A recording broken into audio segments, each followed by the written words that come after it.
जय हिंद। स्वागत है आप सभी का हमारे स्टडी अड्डा हरदोई चैनल में।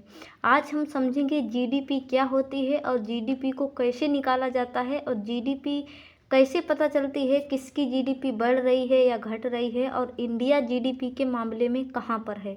जीडीपी के बाद आता है एनडीपी, जीएनपी, एनएनपी, ये सब चीज़ें क्या होती हैं और इकोनॉमिक्स पर इनका क्या प्रभाव पड़ता है और चाइना जीडीपी के मामले में कहाँ पर है और इंडिया जीडीपी के मामले में कितने नंबर पर है।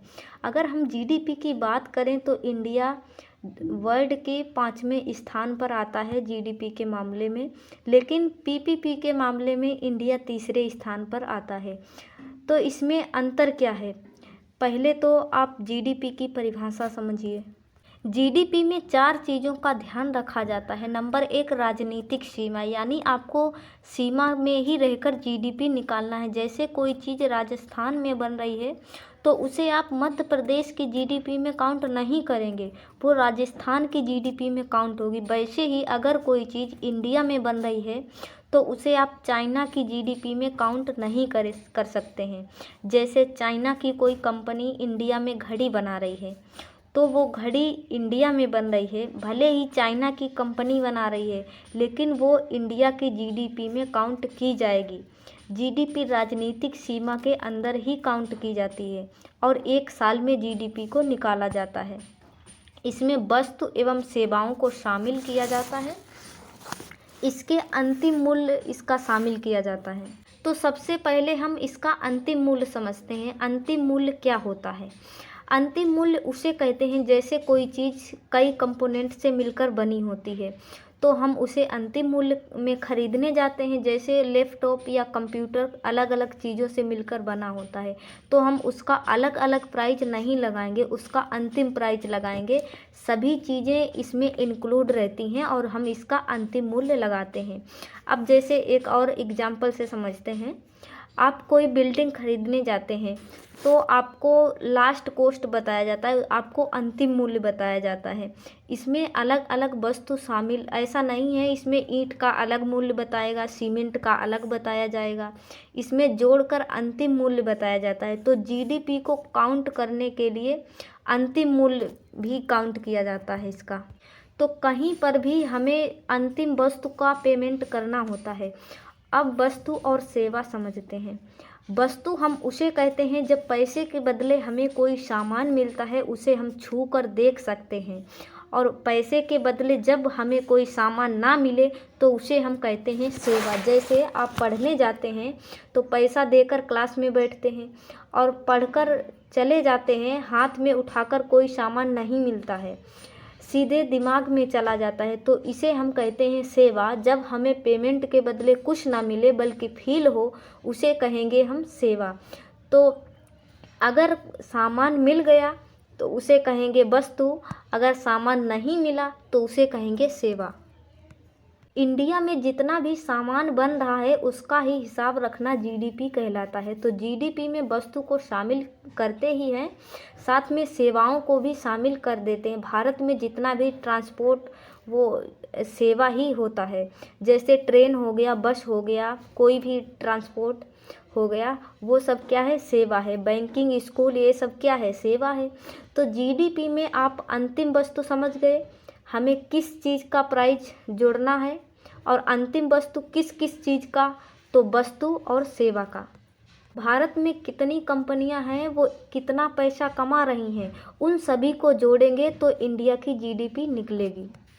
तो जीडीपी में क्या रखते हैं? राजनीतिक सीमा के अंतर्गत 1 साल में उत्पादित होने वाली सभी वस्तु सेवाओं का अंतिम मूल्य की आय को शामिल कर लेते हैं तो उसे हम जीडीपी कहते हैं।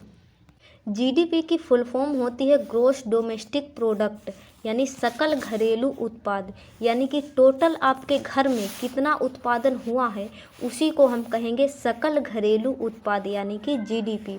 मान लीजिए कोई सपोज कीजिए, मान लीजिए ये हमारा इंडिया है, ठीक है, ये इंडिया है और इसमें टाटा कंपनी ने 100 रुपये का काम किया है। कितने का? 100 का। और एलजी कंपनी जो विदेश की कंपनी है उसने 50 रुपये का माल बनाया इंडिया में, और जो हमारी टाटा कंपनी है उसने 100 रुपये का माल बनाया। तो हमारी जीडीपी 150 रुपये हो गई। हम भले ही वो विदेश की कंपनी है लेकिन माल तो हमारे यहाँ ही बन रहा है। तो हम राजनीतिक सीमा के जो अंदर आती है जीडीपी, वो हम अपने जीडीपी में काउंट करेंगे। मान लो अगर कोई व्यक्ति रमेश हमारे देश का है और विदेश में पैसा कमा रहा है, तो वो हमारे देश की जीडीपी में काउंट नहीं होगा। भले रमेश हमारे देश का है लेकिन उसकी आय को हम अपनी जीडीपी में काउंट नहीं करेंगे। तो जीडीपी से हमें पता चलता है कि हमारे यहाँ पर उत्पादन कितना हो रहा है। अगर जीडीपी ज़्यादा तो उत्पादन ज़्यादा, इसका मतलब आपके यहाँ लोगों को रोज़गार ज़्यादा मिलेगा और सरकार को टैक्स ज़्यादा मिलेगा। और विदेशी कंपनियाँ भी आप इसको अच्छा मानती हैं कि उत्पादन अच्छा, इसका मतलब वहाँ पर उत्पादन करने की क्षमता ज़्यादा होगी, तभी तो उत्पादन ज़्यादा ही हो रहा है। क्या रेगिस्तान में कभी बगीचे का उत्पादन हो सकता है? नहीं हो सकता है। तो जीडीपी अच्छी तो आपका देश अच्छा, और जीडीपी चौपट मतलब आपका देश चौपट होना फिक्स है। लेकिन जीडीपी का मतलब ये हरगिज नहीं है कि ये सारा का सारा पैसा आपको आने वाला है।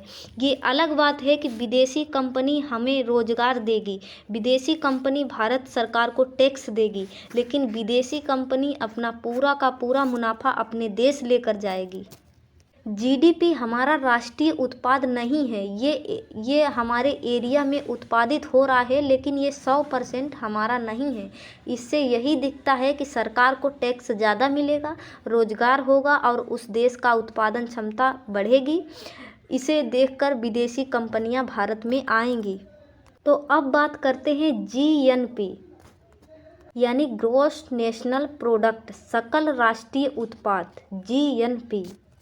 अब समझिए, देखिए, जब हम जीडीपी काउंट करते थे तो हम क्या करते थे, जो हमारी टाटा कंपनी भारत की है इसका हम पैसा काउंट करते थे, इसने मान लो 100 रुपये कमाया तो इसको काउंट किया। और एलजी कंपनी जो चाइना की है और उसने जो 50 रुपये कमाया, इन दोनों को हम काउंट करते थे। और जो रमेश हैं वो हमारे यहाँ के हैं लेकिन वो विदेश में काम कर रहे हैं, उन्होंने 10 रुपये का काम किया है लेकिन हम उसको नहीं काउंट करेंगे जीडीपी में। अब समझते हैं जीएनपी। अब जीएनपी में क्या होता है, हम इसको घटा देते हैं। एलजी कंपनी ने जो पैसा कमाया उसको घटा देंगे और रमेश ने जो पैसा कमाया है उसको काउंट कर लेंगे। तो हमारी कुल जीएनपी कितनी हो गई, 110 रुपये। तो जीडीपी बड़ा होता है लेकिन जीएनपी छोटा होता है। देखिए, अगर आपके यहाँ जीएनपी घट गया तो विदेश वाला आपके यहाँ से ज़्यादा कमा के चला गया, इसलिए जीएनपी घट गया। जीएनपी को ज़्यादा रहना चाहिए अगर आपको ज़्यादा फ़ायदा चाहिए तब, लेकिन ऐसा नहीं है। जीडीपी में क्या होता है, आपको भी फ़ायदा मिलता है, हम लोगों को टैक्स